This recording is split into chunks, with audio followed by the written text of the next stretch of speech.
Good morning here from America's Rockin' Roller Coaster here at Cedar Point. You see Raptor right behind me, where I haven't been here for a good 4 years now, back when a certain roller coaster closed. However, today, instead of one coaster closing, there's actually 2 new rides that just opened for the year, plus a couple other things that have happened since last time. So we're gonna check it out. I'm here for a day and a half, and I actually went ahead and bit the bullet on Fast Lane Plus for once. So hopefully the lines won't be too bad today. It is a Friday, it's a little windy, and yeah. Not sure if we can hit anything for ERT today, but let's go ahead and check out the park. Heading this way is so weird because for ERT we have maybe 2 of the new coasters of the year open in Saturn's Curse and Top Thrill 2. It looks so much different seeing this giant spike here. Used to be just a single launch pad, you know. Talk about it in a second. I feel like we go Dragster. Feels weird to do the base coaster first, but I feel like we should probably go do the Dragster, but let's go ahead and take a look outside real quick as this goes up. Hold on, I think we got the shot. And I just drew the shot by talking about it. There's your new Honda Sphere in like the first 10 seconds of the video.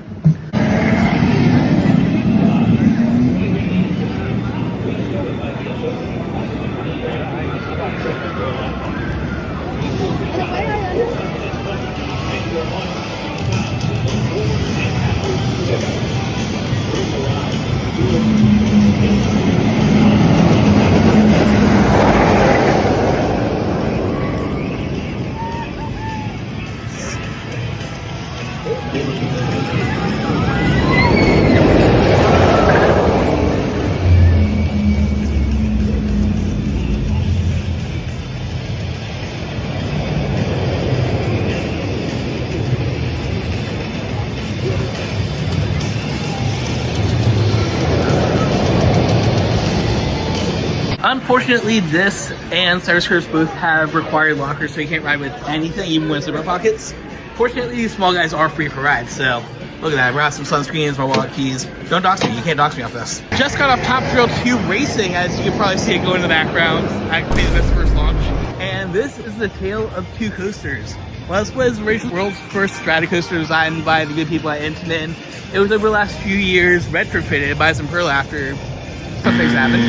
And now there's a brand new train, a whole new giant back spike there, and they replaced the hydraulic launch with a triple L7 magnetic launch that you see right here, which is the only meh part about it to me. I mean, that beats acceleration. Yeah, I still got bite. I love it.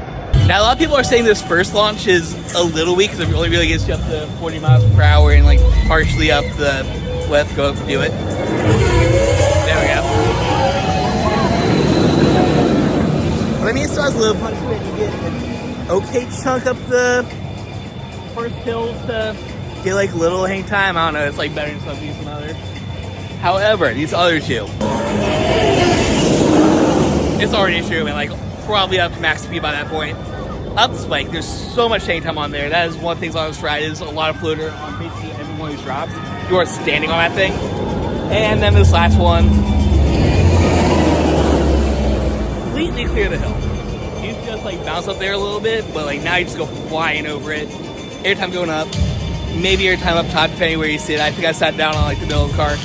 This spiral back there, the downward spiral, you are floating through that. It is a sensation. I've already seen and heard a lot of different enthusiasts, podcasts, and bloggers and all that kind of stuff say this is like probably one of the best rides in the park now. It's hard to say that after only riding this thing 2 times and nothing else yet for today, but yeah, I believe it. Those of you that stand Dragster 2, absolutely, especially this part right here. That is absolutely standing. Taking the break from the new hotness, we're actually here in one of my favorite sections of the park in Frontier Town. And that's because Steve, see way back up there, the RMC conversion of Mean Streak, and Maverick, that's just now starting to get in frame, are 2 of my favorite coasters here in the park, or at least they were back before they got all this new whatever. I mean, like I said, I haven't ridden the Siren yet. Dragster's good in this new form, but it's all about the same inputs at RMC. These are like historically my top 50 roller coasters right here.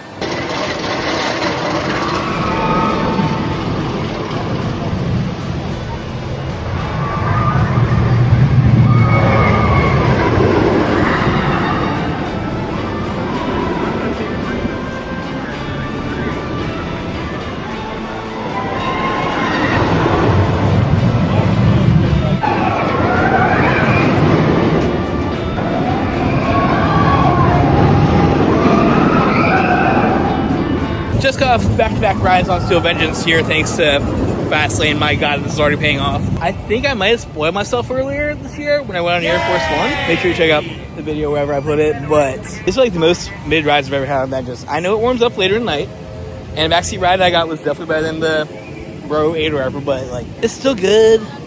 Still got a fantastic first half with freaking overbanked hills, outer bank hill, double giant inversion thing, and like the last turnaround's great, the airtime at the end's great. It's just, after riding Air Force One, it might have to be number 2.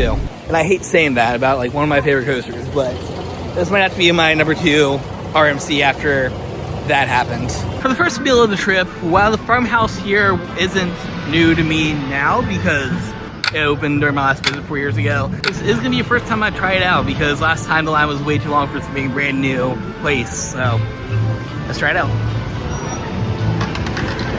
Looks like another buffet style place. Now you can just kind of choose your things and make a plate out of it. So hopefully we get something good. Pretty interesting selection on the buffet. I ended up getting steak, which is apparently dry because they forgot to give me sauce even though it was clearly sauce. Then they gave me a biscuit, and I went with chicken dumplings because I love chicken dumplings, but I never really had it in this kind of soup form. So got a seat here to watch Maverick go, and let's dig in. Big rip / future expansion area here. We have the closure this year of the Town Hall Museum, as well as, can't really see it already being fenced off, the Sacred Rip Expedition / Splashy Splash Ride of Splashtitude. But number 1, this museum is actually currently relocated to part of the Carousel Museum downtown, so may check that out later. May not depend on how much time I have. It's good, no, it's being preserved. However, most important part, look at the scope of this area already. Between this and that back there, you already have a pretty sizable area that you can use for future expansion. And add that into the fact that like back there is also the part of Frontier Town that they took down. That's been remodeled after like 12 different things, whatever you want to call it now. There is a massive plot of land in the middle of the park here. That could potentially be a new attraction. My guess, well not my guess, but my hopes is a modern wooden coaster like a GCI, Gravity or something like that. The park desperately needs in its mountain of roller coasters. They do not have a good wooden coaster anymore. They literally just have a hybrid and Steve and Blue Streak being classic wooden out and back. So nice wind twist would suit this park great. Okay, this is a much better shot for what I'm talking about. So right there's the museum, and right here on the other side of the museum is Maverick. But in between those two, you have the plot of land where until last year sat a giant splash boat ride. You can see right now they're still using a little bit of land, which is super cool. Yeah, both water. Station's still there intact completely. And they have a couple of boats from the Snake River Expedition, rest in peace, because that was a pretty cool little mini jungle cruise kind of ride. Just that alone is a decent plot of land that they could put like a small coaster or some couple flat rides, make a mini land out of it. But if you walk down this way, further down Frontier Trail, you'll notice that that entire section of, I don't even know what it's called anymore, it literally went from like Dinosaurs Live to the Frontier section to Snake River Expedition, just a giant plot of land in the middle of the park. Is right next to us, it's completely open. So like, between these three, you have a giant plot of land for a future expansion. I can't wait to see what they do with it in the future. Drop your comments down below what you think it might be. While you're down there, maybe hit subscribe. Maverick still got it. I will say, seeing in the front, the single dives didn't hit as hard. These just like absolutely launched into stratosphere, but still very fast, very zippy. Lots of small transitions, a couple of good inversions, and airtime, whatever. But like, it's just like a case of good stuff comes in small packages to ride. Yep, just yeah, Maverick. I didn't ride you though. I'm sorry, I didn't ride you.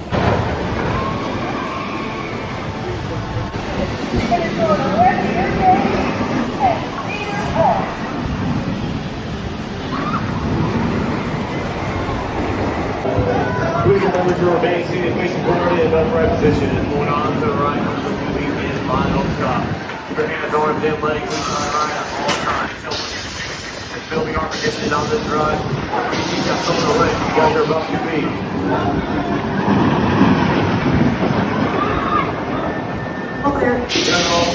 Oh, never mind. This has become the world's weirdest horse riding area. Hanging out by Millennium Horse. You keep that. We like horses here. Just get rid of the petting zoo across the street because I'm not a fan of goats and they have done some things in the last few years. This one in particular is Millennium Horse.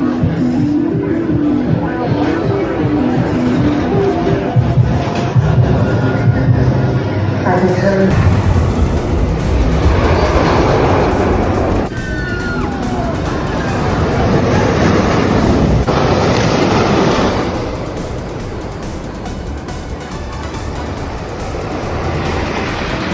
that we're done with the world's first Giga coaster, once again, I think it's 25 years old, and that's crazy. There's only one thing that we can do, that is right next to it, and it's new for 2025. I just ruined this hill, didn't I? Just for that bad transition, we're gonna check out the boardwalk first, or should I say, the Bone Walk. It's still kind of a new area for me. Like I said, last time I was here was the day that Wicked Twister closed, which used to be in this area. They basically placed it by revamping a couple of attractions, moving a couple things around.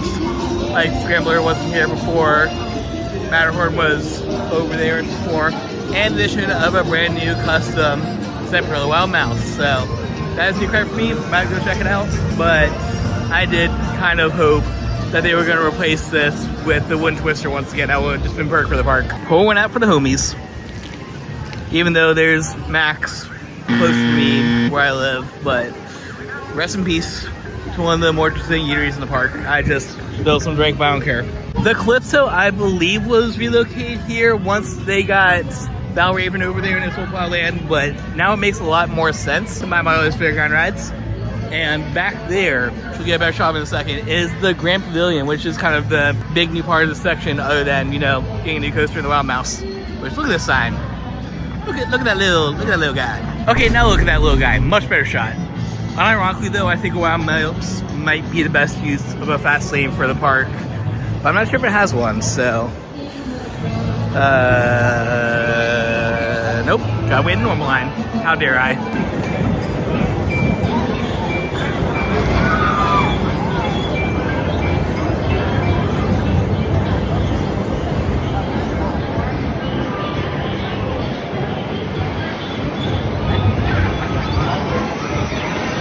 Actually a fun little Wild Mouse variant.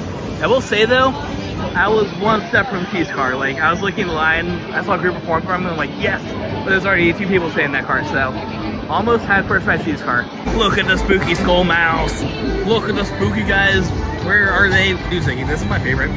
Look at freaking Chase, I'm so absolutely beyond himself. And there's Larry. Yeah, I love that they have these little Skull Man overlays already for the Spooktacular season. Just like this guy. No bones about it. Very interesting evolution to the Wild Mouse as I stand on what I assume used to be support footers for Wicked Twister, rest in peace. Interesting that it's not just a Wild Mouse. Like, yeah, it is a tiny switchback section up top, but it seems more about all the big swooping drops back and forth. And yeah, it do spin. Why aren't you spinning, car? There we go. Especially that last car over there. Like, I was getting whipped on a thing. Very fun, family ride. Capacity is capacity, but what are you gonna do about it? And there should be maybe a circle line? I don't know. Here's the turn right here. Oh, that turn's not really spinning. Mine was absolutely getting whipped up. Also sound effects, I didn't mention it yet. It's like various sound effects as you go throughout the ride. Behind the park's giant Ferris wheel is probably what's supposed to be the centerpiece of the boardwalk section, and that is the Grand Pavilion restaurant and bar. A massive 2-story restaurant slash, well, bar. Inside on the first floor is what appears to be another buffet style eatery. That's what I'm gonna call them, like the little Chipotle style. You make your own combos with entree and some sides. Then we go upstairs to the lake view. We wave at the Ferris wheel. And then keep going. Because up here we have a gigantic bar. I mean, I'm not usually someone that goes to a place just to drink, but I mean, look at this place. It's clean. And then there you get this nice little roller coaster kind of statue, so that's pretty cool. But probably not as cool as what's behind the big bar, because as you guys can see, can you go at this one? Yeah. Got a gigantic patio overlooking the beach, overlooking the boardwalk. And of course that means overlooking some of the park. Not too much of just the stuff on the side. See all the way down to Magnum. Then the last new portion of this boardwalk portion of the portion is that they updated the Coliseum arcade, the main arcade for the park. So now, here's arcade stuff, here's arcade stuff, here's a duck ride. But the important thing is right in the middle, they now have a mini golf course with a nice little Cedar Point backdrop with all those coasty coasties. So that's pretty cool. I missed a couple of games that are back here, but why is that man in a shark sub?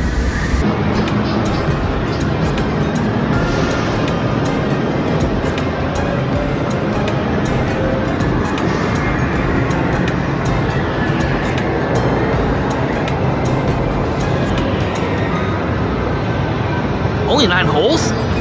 DDR walked, so Froggy Fred's a good frog. I guess there's more new to the boardwalk. So across the Candy Kingdom from the main arcade, it looks like the old Johnny Rockets location turned into the Funway arcade mirror maze. So see what the arcade's in this arcade, I suppose. Wait, this is literally just Gotcha Alley. All of these things are claw machines where you can pick up a thing, and mini claw machines where you can pick up a thing. And then there's the titular mirror maze, I suppose. Which, don't know if I'll do, it's probably enough charge. Yeah, it's right there. But always good to see a park with mirror maze. Love doing those other places. Might do it later if I feel like spending money.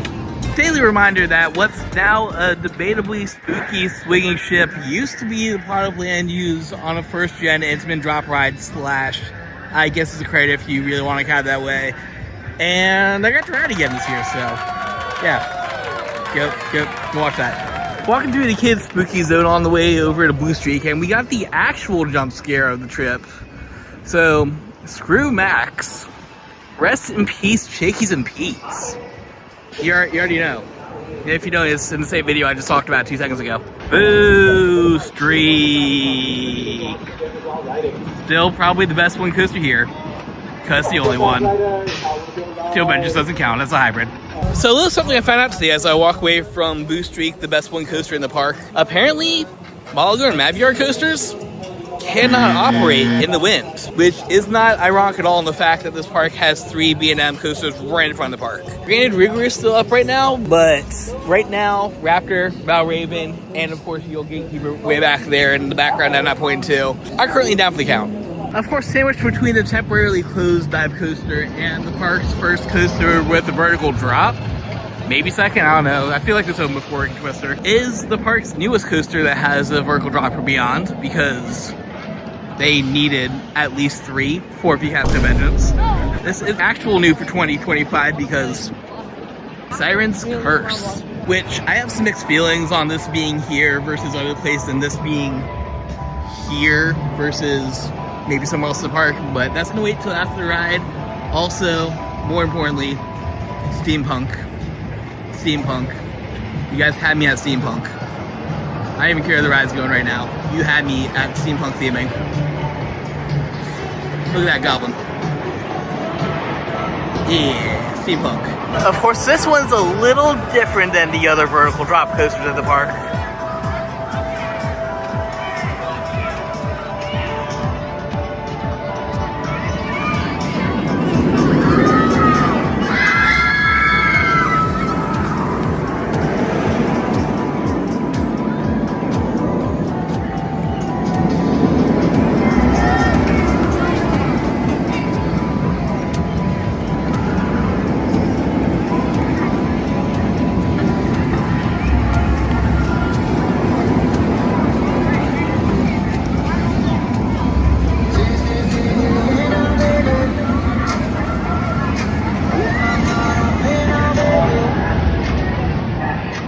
Love the attention to detail that they put on this thing. You can see at the bottom of the supports, they're all like purposely rusted / in the green. There's a little water over there for the whole Curse of the Siren / Lake Erie. And like, I really thought at first it was just gonna be a coaster in the box plop down here that was supposed to originally go to 2 other countries. But just looking at this, like looking at what they do for the line, the sound effects on trains and everything, and just the attention to detail on supports and everything like that. I already am hyped up for this thing, even with all the negative things I have to say about this going to other parks. And this could replace Vortex Plot, honestly. Would have been perfect replacement Vortex Plot, but here it is at Cedar Point. It's between multiple other coasters that still the same kind of role, but people still like it, so check it out. Ahead. Glasses may be worn but must be secured with the athletic strap. Any item that cannot fit in the water must be placed in a large locker outside of the water. Please make sure your boxes are empty before proceeding. Failure to comply may result in ejection from the park.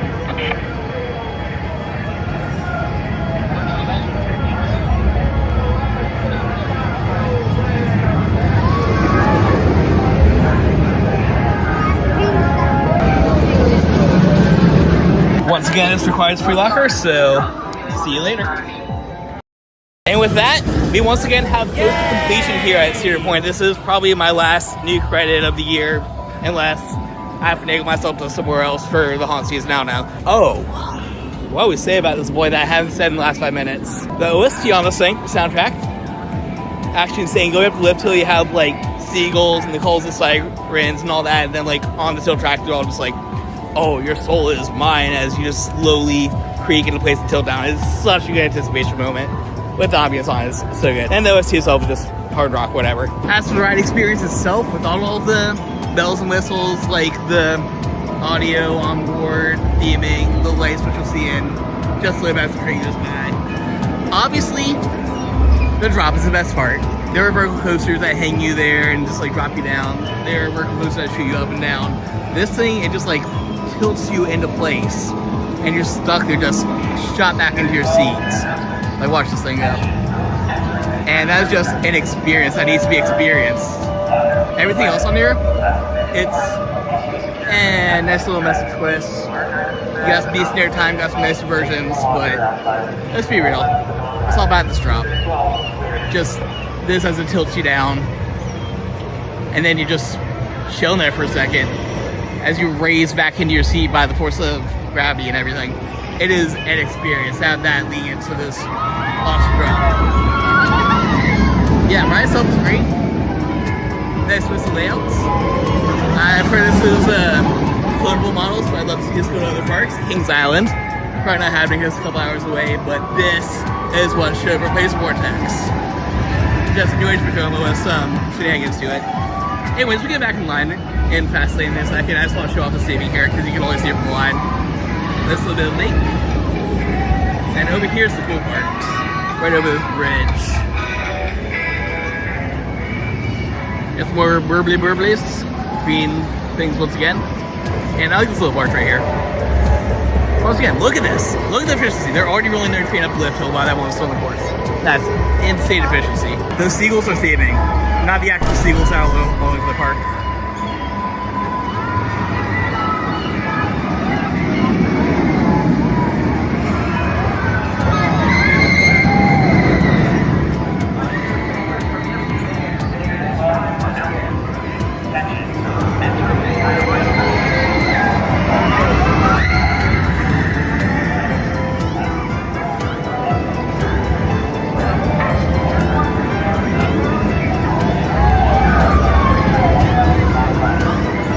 And as soon as I get a couple laps in on the new dive coaster, the old one is now testing, which means that hopefully the B&Ms in front of the park are now good to go. Actually, no, there are people on there. It's running. Let's do this.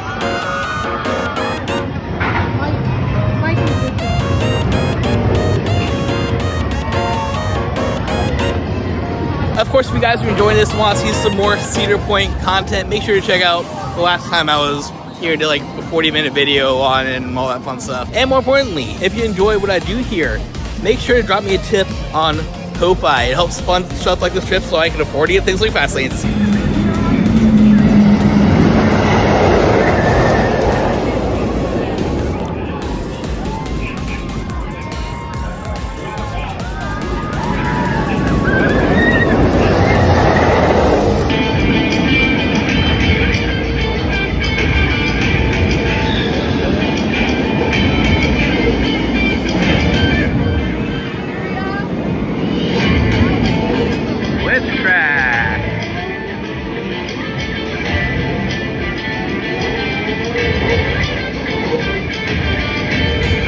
try while see I'll show you.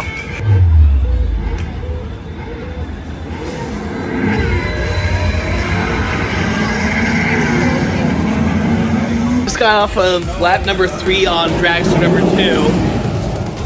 Thing just launched right next to me, I swear to God. Managed to get in row 3 this time, so probably the closest front row I'm gonna get as a single rider with Fastlane. But I will say the experience up here, a little bit better than the middle-ish back rides like I had. Jury's still out on actual back. I don't know if I can get on that sometime today, but definitely the top hat was a lot better in the close to the front seat because that's where you actually get that sensation of floating completely over the top hat. Like, in the middle of the train, you get some float going up, then bounce on top, then all the way down you get the float, but like up front, that whole thing you're just floating over, and that is a sensation right there. That side, I think the other best moment of this ride had to be the back spike, just because of that insane hand chopper that you get with the station. So, not sure if we call this best coaster yet, but it definitely is something that has changed from not even paying attention to it all my business to it might crack the top 25 of the year. We'll find out soon. Of course, with this Coaster Day trip being so belated that happens in Spooktober, we got a pair of specs to the Rides Graveyard. Meat Streak, rest in peace. You may not have been the best coaster at the park, but we respect your legacy. Fun fact, my dad actually briefly knew the designer of this ride, and you paved the way for an awesome RMC. Mantis, you almost were named after the worst coaster at Kings Island. Comes with buckets of fun, never issue. I'm a little sad that Wicked Twister here does not have a proper car for his gravestone. Funhouse, rub-a-dub-dub, here comes the tub. Schwarber-schwargen. That looks like a Schwarber-schwargen. That slide. Shoot, the Rapids actually got to ride that one. It was a unique little log flume ride. Turnpike cars, that's where the diner I went to before was. No race, little log flume, space spirals over by where the boardwalk is. Wildcat. Actually did get to ride this one a couple times. Was the classic. This was the classic Mad Dog roller coaster. Generic, torch off that can be put anywhere but don't care about it. Rotor, I love the rotor one just being what a rotor actually is. How to wheel excursions. This was precursor to what was a 2-year ride, I guess. Little Tremont. And finally, the most important ones, White Water Landing, Log Flume where Maverick is, and Snake Waterfalls is the newest addition last year. This park needs the water ride in the actual park. I don't care about the water park or the rapids. Just managed to get an actual backseat ride on Siren's Curse, like row 12 somehow. No need to get the front or whatever, but that is a backseat ride. 100% a backseat ride without even trying the front. First of all, the tilt track. If you're in the back, you actually go higher.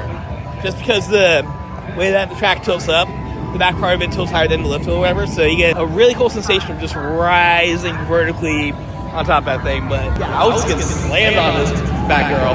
It just felt like each of the laps was like pinning me into the seat, and I was like actually getting a little bit more time on each element, so I feel like backseat actually raises this up a tier from where it was riding anywhere else that I've ridden so far. Ohio's most normal drop roller coaster.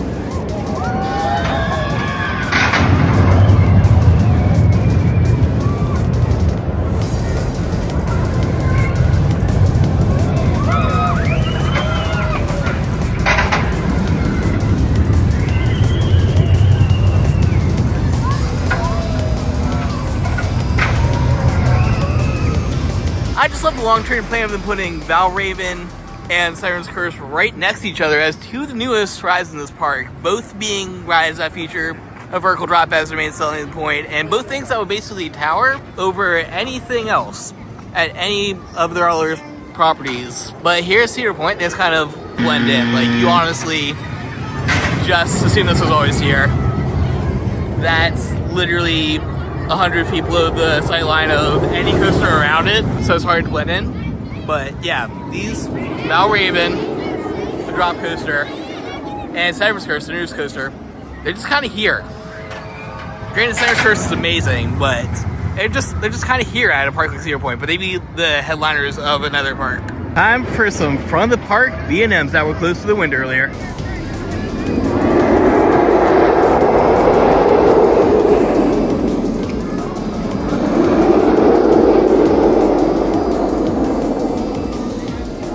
Now pay attention, Ohio-based Cedar Fair, Six Flags enthusiasts.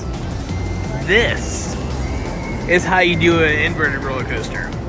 Not fancy, but we have nice twisted layouts. Kind of forceful right here on the drop.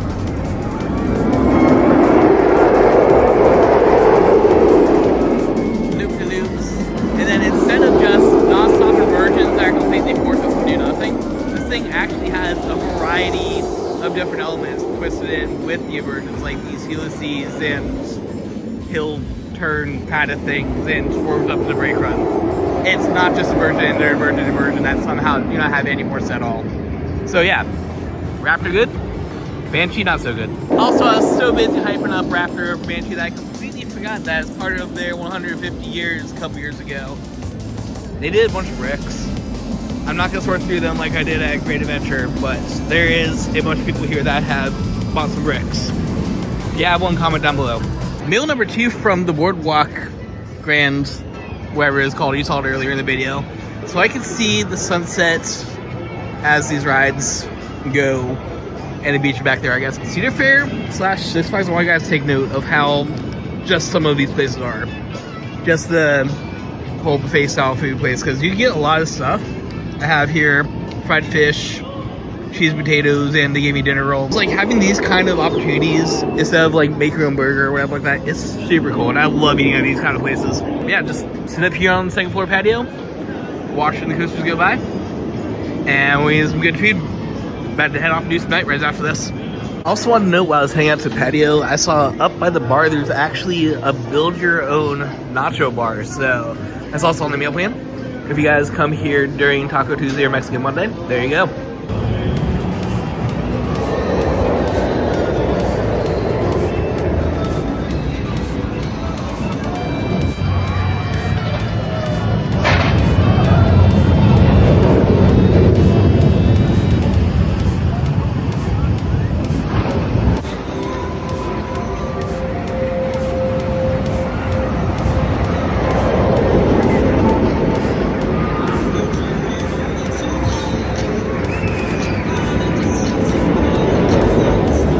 Now I promise this isn't just a Cypress Coast video.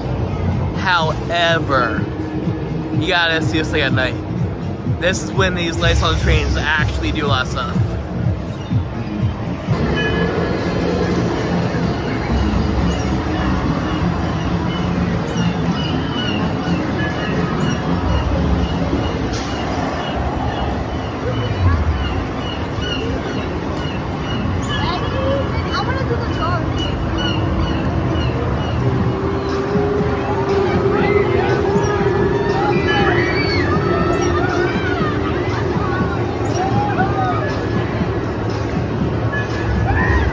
Pitch black.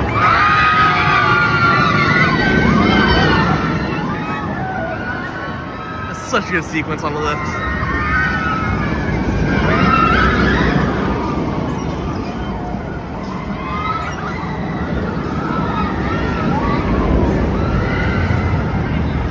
Then it goes green again through a tunnel.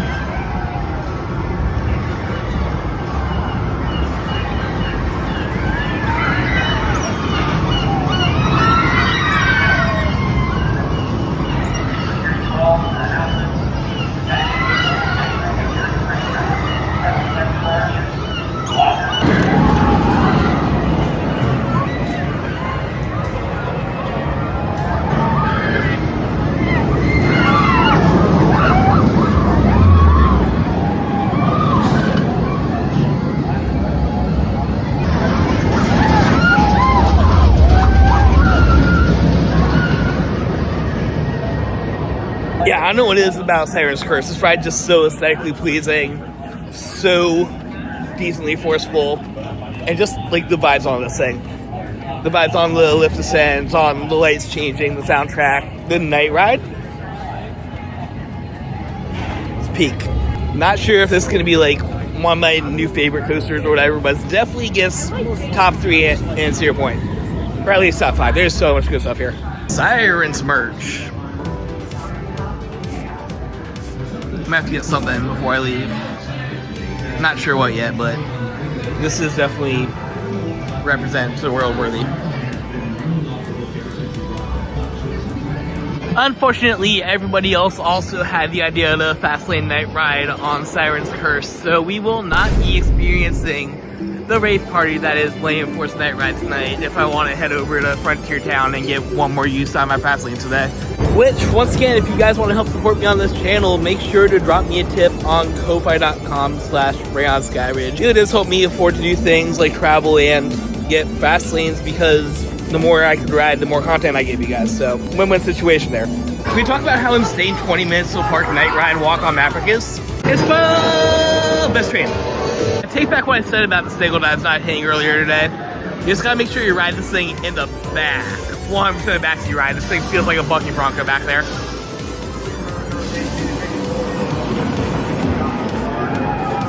One last ride on steel benches tonight means one more time in the locker you go. I gotta say, it's like almost 20 coasters today and I am already exhausted. Holy spaghetti balls, steel vengeance at park close, basically back to training is how you end the freaking night. I'm still up in the air over this versus Air Force One because I was pulling myself at the beginning of the year and after it's amazing, but maybe it's time to warm up. If my one tip for steel vengeance ever, wait for it to warm up, come later in the day. First half the rides are just ahead, but like, come stay at night, fantastic, absolutely fantastic.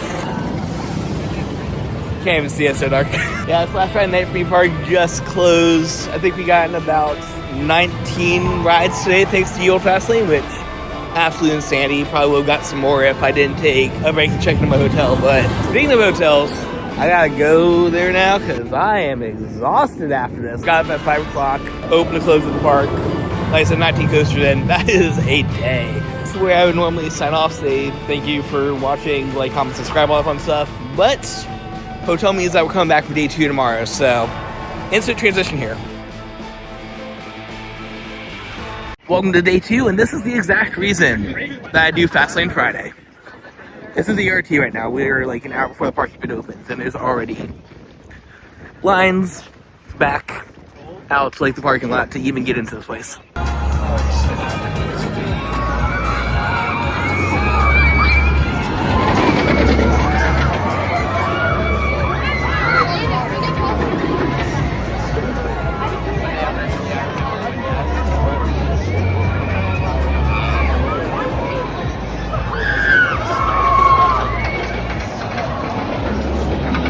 5 years later, we are in. I could do Gatekeeper right away as kind of warm up, but honestly, if I want to try and make the best of this early entry, my plan is to go right to Dragster, which I know it's weird to do the biggest ride here this first thing in the morning, but I did that yesterday, so we'll be fine. And hopefully I'll have time to swoop around to Siren's Curse and get on the world's first Giga Coaster before the park opens, because we're in the world's best Giga Coaster today.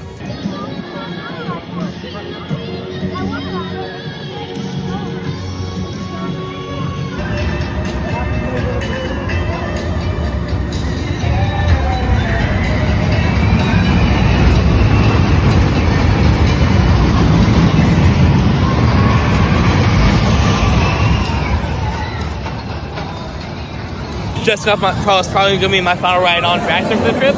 Final judgment, I'm gonna say top 5 of the park, potential to crack the top 25 list, but like we'll have to revitalize that before the end of the year. Make sure you subscribe, see that go live or whatever. I will say it feels a little better towards the front, purely for that first launch, just so you get a little bit higher going up the spike the first time for the rollback. But other than that, it's honestly good anyway. Like there's not a bad seat on this ride, and the airtime is phenomenal. That said though, it is hard to just call this the best coaster in the park or whatever, just because it's basically a 2-trick pony in a park full of a good 18 world-class roller coasters. All I can say. I will say those slight change of plans. I was originally planning to, like I said, do this and then head over to the Millennium Force / Siren's Curse area. Try and get one of those during ERT as well. It's 11 already. It's already time for the actual park to open. So yeah, we're just gonna go with plan B and try to rope drop over into Frontier Town. It's gonna be a busy day, and I would like to get at least one ride in on either Maverick or Steel Vengeance. Honestly, standby doesn't look too bad right now. I just can't wait to see what happens as soon as I get off this thing.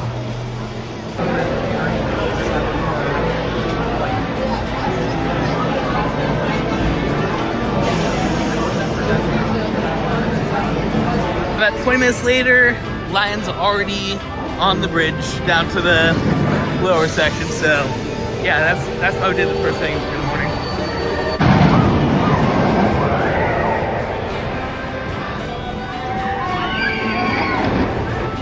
Looks like that's gonna be in the Frontier Town for the trip. Unfortunately, Steel Vengeance does appear to be down this morning. I will say that it did look like they were putting on third train, so they're possibly just testing it out right now, but it's a busy day. And I had fast lane yesterday where I was fortunate enough to get in a couple laps on this bad boy, so I'm just gonna count my blessings there and try to ride something else before we head out, because I already said it's a busy day. Look at this. This is literally just people waiting to get in line all the way down there and probably past that. Probably the thing I'm sassed about for this trip is the lack of aerodynamics roller coasters. Well, this isn't the biggest loss to just be closed because it's not really the best mine experience. Let's put it that way, just be nice. Gemini is still a very fun racing hybrid roller coaster that's known as the first coaster to ever get over 100 feet.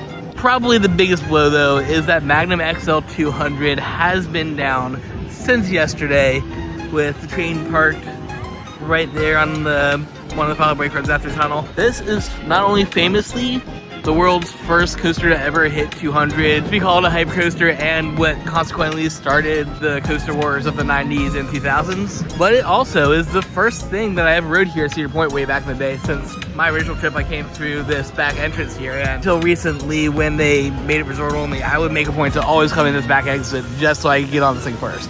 I mean, I could definitely still ride an Aero today that has some significant value as the world's first coaster with 3 immersions, but it's just not the same as Maggie.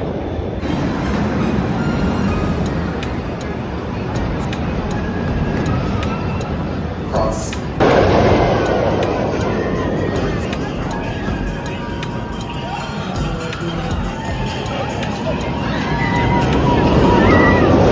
How is that head chopper legal? Speaking of airs I care about though, Iron Dragon here may not be the biggest, baddest ride in the park, but it is a 1987 roller coaster, which makes it my coaster for the park.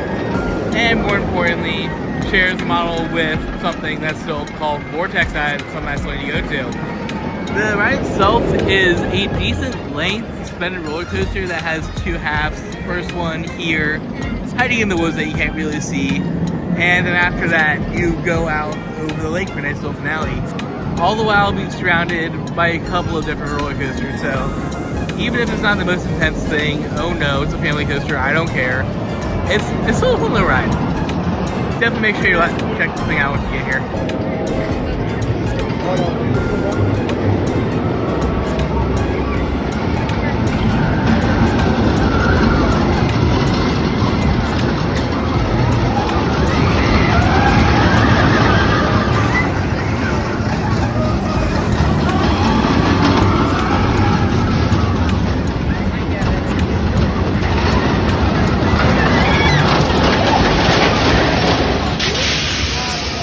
Anyways, that's enough pandering to the park.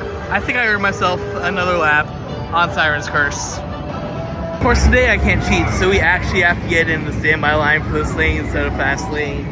And I'm already regretting life choices, but I'm gonna get one more on this before I leave. Make 5 laps on it, nice even number.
sorry for doing the same shot 20 times. The ambiance on this thing is just insane. Don't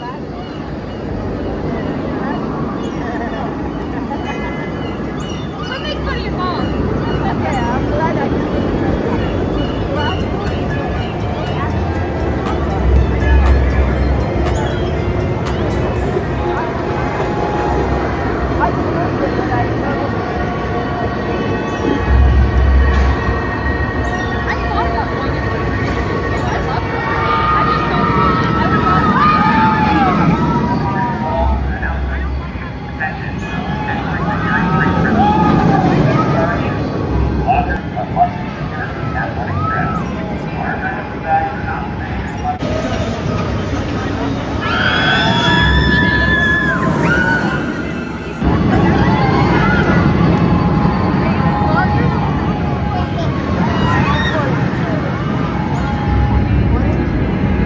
Alright, final thoughts as I high-five Mr. Steampunk here and head away from Siren's Curse for the 5th time this visit. I'm gonna say Curse is a good one. It's just a sign of quality if you get stuck in the dead middle of the train and you still have a really good forceful ride. So yes, there is a decent chunk of this ride that all comes down to the atmosphere.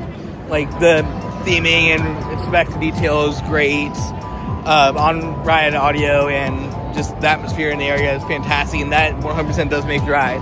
But the layout itself is fun too. Like even past the gimmick drop, it's really solid attraction that has a couple little pops of airtime, some nice transitions, and a lot of lats. Like I said, backseat, you want to go if you can. You just get pinned to that seat. It's fantastic. That said, I don't know how far that's going to push this. This thing, once again, is an off-the-shelf model, so we could potentially see Siren's Curse everywhere if we get some buyers. People buy these new Vekomas, are awesome. And like I said, because the theming makes a good chunk of the experience, if the thing decays over the years, that's going to bring it down the ranks a little bit. But for now, yeah, absolutely one of the best rides here at Cedar Point.